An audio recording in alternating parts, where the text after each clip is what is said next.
আসসালামু আলাইকুম ওরহমতুল্লাহি ওবরাকাতুহু। আজকের এই ভিডিওতে এমন একটা বিষয় নিয়ে আলোচনা করব, যেটা হচ্ছে এই মুহূর্তে সারা ভারত, বাংলাদেশ এবং পাকিস্তান বিশ্বের কোটি কোটি মুসলমানদের মনে করছে যে এই বছর ঈদ কবে। সৌদি আরবে কেন একদিন আগে ঈদ পালন করা হয় এবং চাঁদ দেখার বিষয়টা কি, আর ঈদ করার সঠিক নিয়মটা কি, এইসব ইন্টারেস্টিং ইনফরমেশন নিয়ে থাকছে আমার আজকের ভিডিওটি। তাই রিকোয়েস্ট করব কেউ স্কিপ করবেন না, একেবারে শেষ পর্যন্ত সাথে থাকবেন। তাহলে চলুন মূল কথা যাওয়া যাক। তো আমার প্রথম কথাটা হচ্ছে রোজার মাস। এই পুরো মাসটা আমরা রোজা রেখেছি, তারাবি পড়েছি, কোরআন তেলাওয়াত করেছি।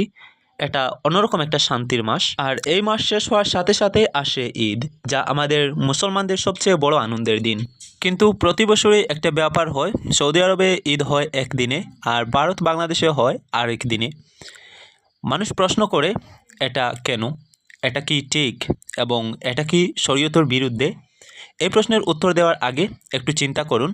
পৃথিবীটা গোল, আমরা সবাই জানি। এই গোল পৃথিবীতে সূর্য একই সময় সব জায়গায় ওঠে না। ভারত এবং বাংলাদেশে যখন সকাল হয় তখন সৌদি আরবে মাঝরাত। ভারত বাংলাদেশে যখন সন্ধ্যা হয় তখন সৌদি আরবে বিকেল চলছে। ঘড়ির হিসেবে ভারত বাংলাদেশ সৌদি আরবের চেয়ে প্রায় 3 ঘন্টা এগিয়ে চলছে। এখন চাঁদের কথায় আসুন। চাঁদ দেখতে হয় সন্ধ্যের পরে পশ্চিম আকাশে। ভারত বাংলাদেশের সন্ধে হয় সৌদি আরবের চেয়ে আগে, মানে ভারত বাংলাদেশে যখন চাঁদ দেখার সময় হয় তখনও সৌদি আরবে দিনের আলো আসছে। আবার সৌদি আরবে যখন সন্ধে হয় তখন ভারত বাংলাদেশে অনেক রাত। নতুন চাঁদ আকাশে ঠিক কোথায় থাকে, কতটুকু দৃশ্যমান, এটা দেশভেদে আলাদা হয়। কখনো সৌদি আরবের থেকে চাঁদ দেখা যায় কিন্তু ভারত বাংলাদেশে যায় না, আবার কখনো উল্টোটাও হয়। এই বছর 2026 সালে ঠিক এটাই হয়েছে। সৌদি আরবে রমজান শুরু হয়েছিল 18ই ফেব্রুয়ারি। 30 রমজান সন্ধ্যায় সৌদি আরবের আকাশে শাওয়ালের চাঁদ দেখা গেছে। চাঁদ দেখা মাত্র সুপ্রিম কোর্ট ঘোষণা দিয়েছে আগামীকাল শুক্রবার 20 মার্চ ঈদ উল ফিতর, 30টি রোজায় রমজান মাস শেষ, কারণ চাঁদ দেখা গেছে। আর ভারত বাংলাদেশে রমজান শুরু হয়েছিল 19 ফেব্রুয়ারি। এখানে 29 রমজানে চাঁদ খোঁজা হয়েছে, কিন্তু আকাশের অবস্থার কারণে চাঁদ দেখা যায়নি। ইসলামের নিয়ম অনুযায়ী চাঁদ দেখা না গেলে 30 দিন পূর্ণ করতে হবে। তাই ভারত বাংলাদেশে 30টি রোজা সম্পূর্ণ হবে, অর্থাৎ শনিবার 21শে মার্চ ঈদ উল ফিতর। তাহলে বিষয়টা এখন পরিষ্কার, এখানে কোনো মতভেদ নেই কোনো বিভক্তি। এটা সম্পূর্ণ স্বাভাবিক একটা ভৌগোলিক বাস্তবতা। দুই দেশে 2 দিন চাঁদ দেখা গিয়েছে, তাই 2 দেশে 2 দিনে ঈদ। এখন অনেকের মনে প্রশ্ন আসতে পারে, সৌদিতে চাঁদ দেখা গেলে আমরা কি সেই হিসেবে ঈদ করতে পারবো না? এই প্রশ্ন অনেকেই করেন, বিশেষত যারা সৌদি আরব বা মধ্যপ্রাচ্যে থাকেন।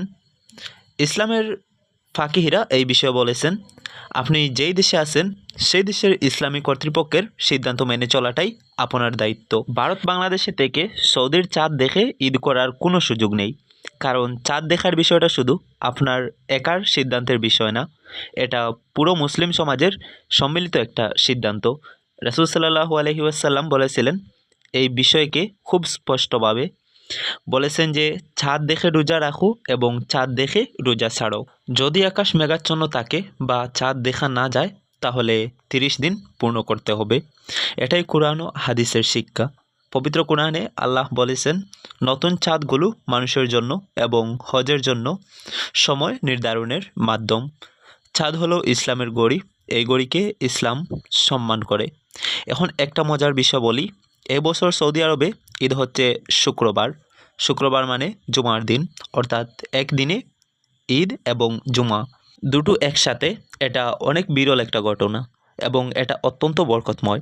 রাসূল সাল্লাল্লাহু আলাইহি ওয়াসাল্লামের যুগেও এরকম হয়েছিল এবং সেদিন তিনি বলেছিলেন, আজকে তোমাদের দুটো ঈদ একসাথে হয়ে গেছে।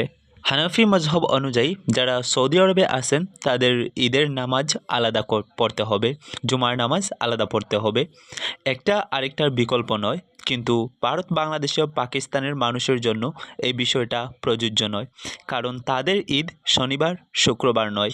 তো বন্ধুরা, আমার ভিডিওটি এ পর্যন্তই ছিল। ভালো লাগলে লাইক, কমেন্ট, শেয়ার করতে ভুলবেন না। আর দেখা হচ্ছে পরবর্তী কোনো ভিডিওতে। ততক্ষণ সবাই ভালো থাকবেন। আল্লাহ হাফিজ।